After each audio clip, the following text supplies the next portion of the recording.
Good morning. I'm Tori Barnes, Executive Vice President for Public Affairs and Policy for the U.S. Travel Association.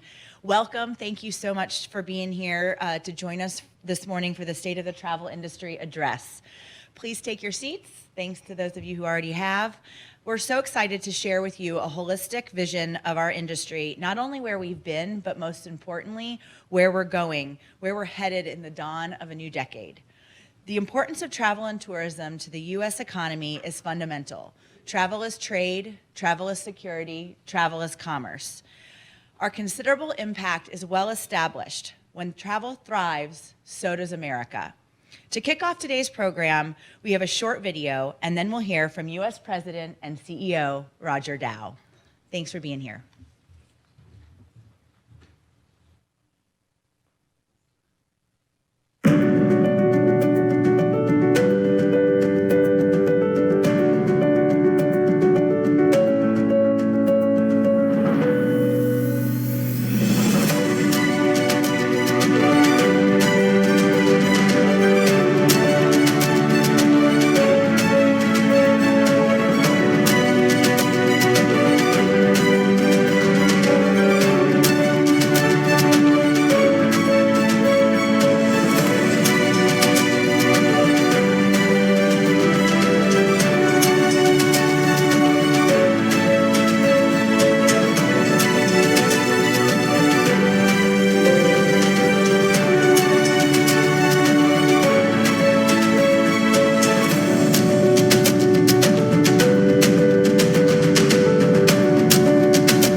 Hey, welcome everybody, and I'm grateful that you're all here, and I also want to send greetings to all those that are chiming in online as this is being broadcast across the country. Before I begin, a word on coronavirus, which is on top of everyone's mind right now, and the impact and the situation on inbound travel, especially from China, is one of our top source markets and, of course, of concern. Thoughts are with all those who are affected here and abroad, and hopefully we'll find a swift resolution to this. Since the outbreak was announced, U.S. Travel has maintained nearly daily contact with the Centers for Disease Control, NIH, and the administration, and we've consistently urged travelers to heed the guidance from Americans' public health officials. We've seen this game before, and it's very important that we listen to the experts. And visitation from China is going to be temporarily affected. All the current expert advice indicates that business and leisure travel to the U.S. can and should continue as normal. Previous events have had travel quickly rebound to health downturns, and we'll continue to monitor and ensure that our industry is informed at all the critical moments. Looking ahead, 2020, as Tori said, marks the dawn of a new decade.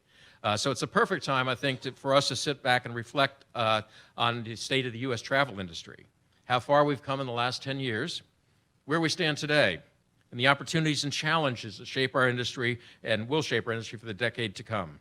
There's no question that travel's achievements are measurable through data, but the real-life impact is revealed through those amazing men and women who make travel possible.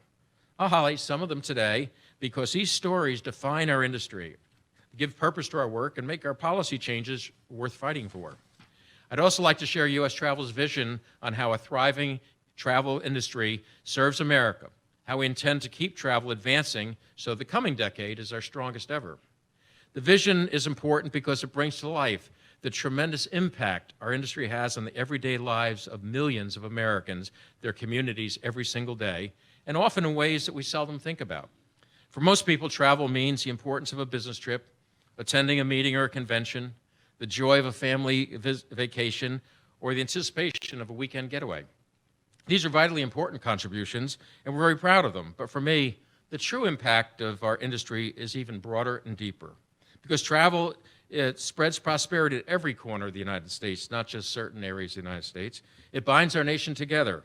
It welcomes new visitors to America, helps inspire the world with our culture and our natural beauty, and most important, it builds understanding. Mark Twain's words in some ways transcend time. Travel is fatal to prejudice, bigotry, and narrow-mindedness, he said, and it couldn't be truer today. Perhaps most importantly, travel offers millions of Americans a chance to grab that first rung on our nation's great ladder of professional opportunity. It launches rewarding careers and inspires countless entrepreneurs to follow their dreams and helps workers build the skills they need to succeed, not just on the job, but in life. First, let's take a look at how far we've come together. For the travel industry, it's been a tale of 2 decades. Back in 2010, we were coming off what we called the lost decade. We had endured a series of unprecedented challenges that undermined travel, limited our ability to expand, and threatened America's travel leadership. We'd lost 31% of our global market share of international travelers. Back then, few, if any, would have predicted that we were on the verge of the greatest travel boom in history. But it didn't happen by accident. It was built on the rising global economy. It was propelled by industry innovation and incredible experiences we offer, and it was advanced through a strategic policy agenda that allowed our industry to capitalize on our strengths. In any way you cut it, the past 10 years has been the comeback decade for the travel industry, a decade that's defined by rising growth, surging prosperity, and escalating influence. Over the last decade, Americans hit the road, taking more than 21 billion trips here in the United States, a 10% jump over the last decade. We welcome 724 million international visitors, a nearly 50% increase. Travel spending soared 62%, reaching $1.1 trillion annually in 2019, and totaling $9.5 trillion for the decade, significantly outpacing the growth of the overall economy. Most importantly, 1.7 million good American jobs that can't be outsourced, were added over the decade. So we start this new decade with an unquestioned position of strength, but that strength's not guaranteed. Based on our latest projections for 2020, we expect domestic travel will grow by 1.4% this year, and domestic leisure travel growing faster than domestic business travel. International inbound travel will increase by a modest 2%, based on where it's come over the past several years, with many global headwinds, such as a slowing global economy and our very strong dollar. While travel accounts for 3% of the GDP, we're a powerful jobs generator, contributing 6% of the 2 million new jobs that were added last year, so twice above our weight. Much has been said about the addition of Amazon's new headquarters across the river and the construction of a Toyota-Mazda joint venture factory in Alabama. We applaud these assembly plants and corporate offices, and each contribute to the economy in their own way. But to meet the growing demand created by travel jobs in this field that are available immediately, these are essentially beyond shovel-ready. They're shovel-built, not requiring construction of any new businesses. Our hotels, our airports, our theme parks, national parks are there. We expect total travel spending to again top $1.1 trillion in 2020. While that sounds great, we're concerned that America's total share of the lucrative global overseas inbound market could slip to 11%, a full percentage point lower than just 3 years ago. U.S. travel's efforts are focused on reversing that slide of international travel market to the U.S. and keeping domestic travel growing. These goals aren't just important to our industry, they're vital to America, the goals of the Trump administration and the leaders of Congress. Today, an outstanding 1 in 10 Americans, that's 15.7 million people, get their jobs because of the travel industry. For these Americans, travel isn't just a job, it's a gateway to the middle class, a rewarding career, a better life for themselves and for their families. We have many stories, and stories like Erica Qualls-Beatty, a good friend of mine. After the birth of her 4th child, Erica re-entered the workforce, taking an entry-level post at the Santa Clara Marriott Hotel, which led her to her current position as general manager of the Atlanta Marriott Marquis Hotel. Today, Erica is recognized among the top business leaders in the city of America. Travel employs not only millions, we also are a key source for America's greatest economic strength, entrepreneurs and small businesses. In fact, more than 80% of travel companies are small business. This remarkable industry enables entrepreneurs to fulfill their dream of launching a business, like Mike Gallagher and Mike Morey, who started CityPass in 1997. They employ more than 50 people in this highly respected family-owned company. Or Jennifer Simpson, who launched Bespoke Experiences in New Orleans in 2013, the first of its kind custom tour service, which has now grown to other destinations nationwide. And Hope Andrade and Lisa Wong, co-founders of Go Rio, San Antonio River Cruises, that won a contract for the Alamo City's fleet of electric barges. We've all been on them, and these 2 ladies won that contract. Travel spends opportunity by helping others create jobs. Holly Agra president of Chicago's First Lady Cruises, a fleet of custom vessels staffed by more than 120 full and part-time employees, showcase Chicago's world's famous skyline to its residents and visitors. It will expand to Wisconsin with a new vessel this year, bringing even more jobs. And Velma Johnson, who founded Mama J's Restaurant in Richmond, Virginia, and nurtured into a Southern Soul destination recognized by James Beard Foundation and also Food and Wine magazine. I share these stories because they underscore what we're talking about and why it's so important and worth fighting for. These stories and the raw data, yeah, we've got that, but to understand it, it's really to understand the impact travel has on people. Stories like this are built on a travel industry that's thriving and growing and requires something else. As I mentioned earlier, we've been riding a wave of sound policy decisions. One of the most important of the bipartisan was the creation of Brand USA, America's marketing and promotion arm. Over the last 6 years, this program has generated incremental $48 billion total impact to the U.S. economy without costing taxpayers a single dime. In December, the bipartisan majority in Congress reauthorized Brand USA through 2027, at a time when nearly it is impossible for any industry to achieve any progress in a divided Congress in an election year. So we're pretty proud of that accomplishment. Reauthorized Brand USA is a vote for confidence for travel industry's importance to the U.S. economy. It's a strong sign that the U.S. intends to continue competing for the strong international travel market, draw more visitors to our country, and drive future growth of the industry. But even after a critical legislative victory like this, we can't take our foot off the gas. Instead, we're asking some big questions. How do we cement these gains in stature and influence and build on them for the future? How do we get even more proactive in a highly political election year to win over travel champions to strengthen our bipartisan support? In short, how do we pave the way for another amazing decade? To help this industry deliver, U.S. travel is pursuing an aggressive agenda, and Tori's touched on it, to expand travel as trade. It's travel spurring commerce and strengthening security. First, let's talk about promoting travel as trade. Every barrier to travel is a barrier to trade. Our nation often commits vast amounts of time and energy and money to lower barriers of trade to American steel, wheat, pork, tractors, airplanes, and many other made in the U.S. goods. But how often do you hear trade negotiators pursuing lower barriers for travel? It's time to treat travel like the trade powerhouse that it is. In 2018, international travelers spent $256 billion visiting the U.S., generating a trade surplus of $69 billion. That's because every dollar spent on an international visitor, on a hotel, on a rental car, on a theme park ticket, an airline ticket, whatever, counts as a U.S. export. All this visitor spending makes travel America's #1 services export. Our industry export power has earned us a seat at the table during trade negotiations, and we intend to use it.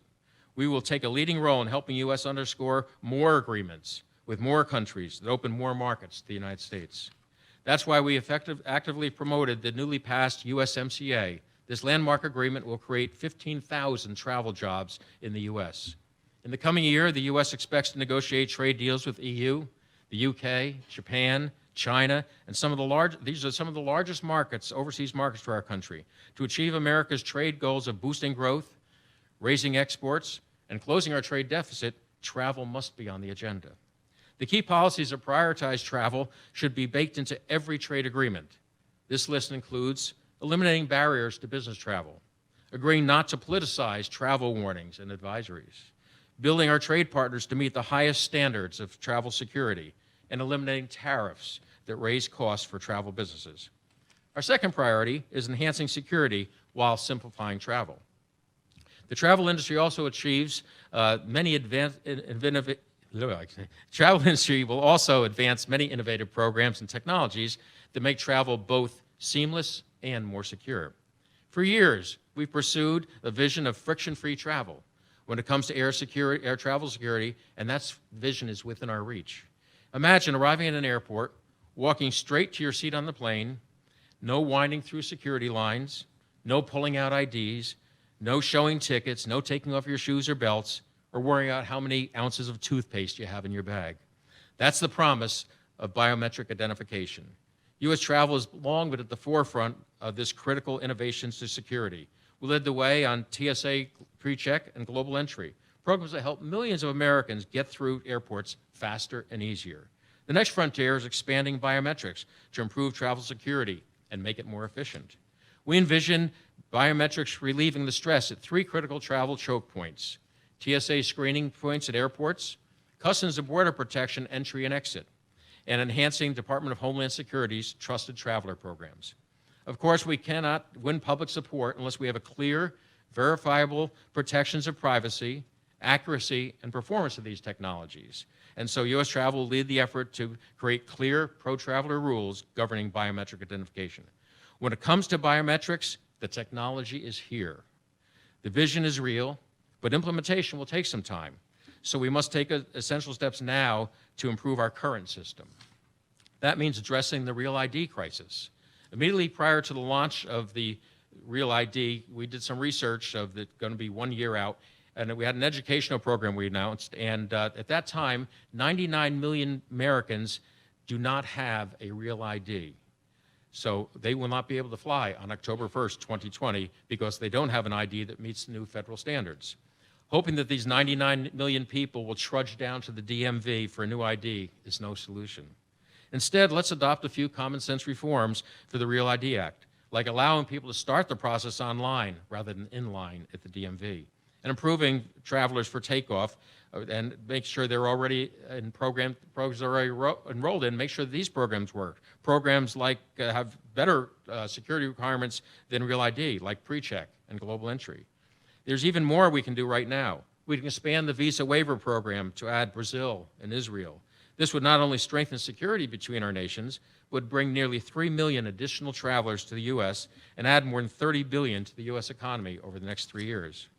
We must keep pushing to make international travelers feel more welcome when visiting the United States, including making visa wait times shorter and ensuring the smoother process when they enter air, land, and seaports.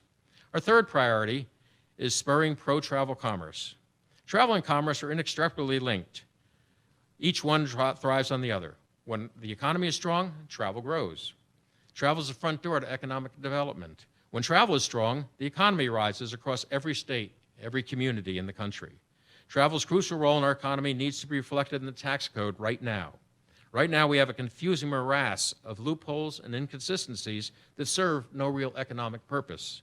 To entertain a client at a Nationals game, you can deduct the cost of the hot dog and the beer, but you can't deduct the cost of the ticket. If you go to the spread at the skybox you might have at a Caps game, that's fully deductible, but the box itself is not. We need to make these rules clearer and more consistent, so let's fix the tax code so legitimate business activities are treated fairly, equally, and consistently. For too long, travelers have taken a back seat in Washington's endless infrastructure debate. We believe we should start looking at infrastructure not just in the way it serves freight, but in the way it serves people. Yes, we've got a long overdue investment in infrastructure, America's airports, their roads, the rail system, and other assets that encourage travel. That includes clearing the backlog of needed investment in America's national parks. While no one can improve these monumental God-given beauty of these places, we can and we should find resources to make our parks more enjoyable, more accessible for every visitor. But we must also focus on the future, specifically the future of travel mobility. We're in the midst of a revolution on how people get around. What will the future bring? As that great American philosopher Yogi Berra once said, it's tough to make predictions, especially about the future. But you can scan the landscape of innovation just to get a sense of what travel mobility might look like. Engineers at the Virgin Hyperloop One are testing a mass transit system in the Nevada desert that could eventually move people at 600 miles per hour. High-tech and manufacturing companies are teaming up to advance self-driving vehicles that can be summoned and on self-demand. Every automobile manufacturer, the guys that make cars and ladies that make cars, you know, are all spending billions in fleets of electric vehicles to meet that booming demand for sustainable travel. And how our travel infrastructure sustain or even better accelerate these innovations? By putting our energies to shoring up our 65-year-old interstate highway system. That's absolutely necessary. But a vision of the future, that's just way too limited.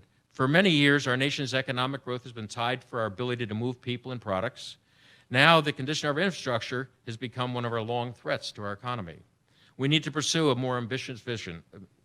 I can't tell you which technology is going to break through or usher in the next revolutionary advance, but I can tell you that every step forward makes it easier for people to travel, and the U.S. travel plans to be part of that conversation.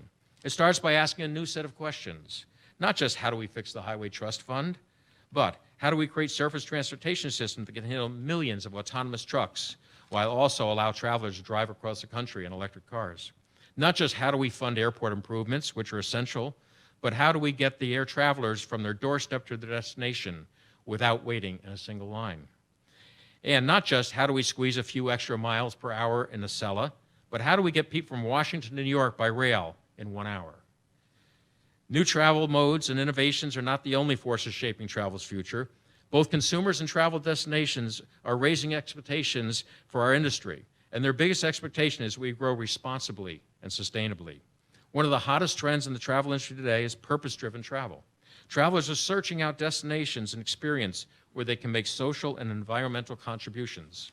According to Booking.com, 60% of travelers are seeking recommendations for trips that positively impact the local community. Millions are demanding travel options that respect the destination's cultural heritage, are sensitive to its ecological challenges, and enhance the quality of life. Travel leaders are already pioneering innovative solutions to meet these higher expectations. Colorado Tourism Office has teamed up with other state tourism organizations and businesses to launch a program, Are You Colo Ready? It helps travelers enjoy the natural wonders, but also preserves the environment. It reduces impact and encourages them to discover new parts of the state that are off the beaten path. Visit California has developed a statewide destination stewardship program that outlines principles, sustainability, opportunities, and practices for industry partners across the Golden State. Dallas-Fort Worth International Airport is the first carbon-neutral airport in North America. Major hotel companies have firm commitments to grow social impact, cut the environmental footprint, and increase the use of renewable energy. These are just a few examples of what make our industry more sustainable and more responsive to the rising consumer expectations. The travel industry cares deeply about the care and the safekeeping of our planet. The treasures that you and I and our families cherish today should be treasures that future generations can enjoy for decades to come. It's pretty clear that at the beginning of this new decade, we have tremendous opportunities that are on the horizon. We built a pretty ambitious agenda that aligns perfectly with an industry that's ambitious and invigorated. We're betting big on the future because we know that what our industry can achieve if we can unite beyond a clear vision, join together to advance common goals, and put all of our shared interests first. Of course, there's one more element essential to our success. Legendary football coach Vince Lombardi once said, "The price of success is hard work." That's right where U.S. Travel comes in. We convert the vision into strategy to guide our actions. We put boots on the ground to advance the industry's goals. We're proud of this work because we do it on behalf of an amazing industry, an industry that offers limitless possibilities, that is driven by endless innovation, that inspires life-changing experiences and fulfills the future and aspirations of millions of Americans. With the right policies in place, travel can continue to deliver these benefits, even as we expand travel's reach into new markets, deliver on the vision of seamless travel, unleash the future of mobility, and lead responsibly. I'm proud of this great industry and happy to lead it with so many people in this room and in our industry and so many of our friends in the government, in the media, and all that. This is a great industry, and I'm proud to be part of it. Thank you. Thank you. Thank you. Thank you. Thank you very much. Thank you. Thank you. Thank you. Thank you.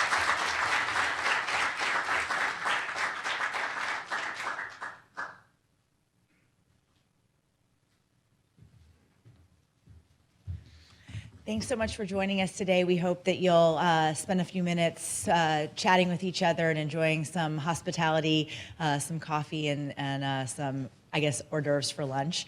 But thanks again for being here today and being part of this amazing industry. We appreciate all that you do. Thank you.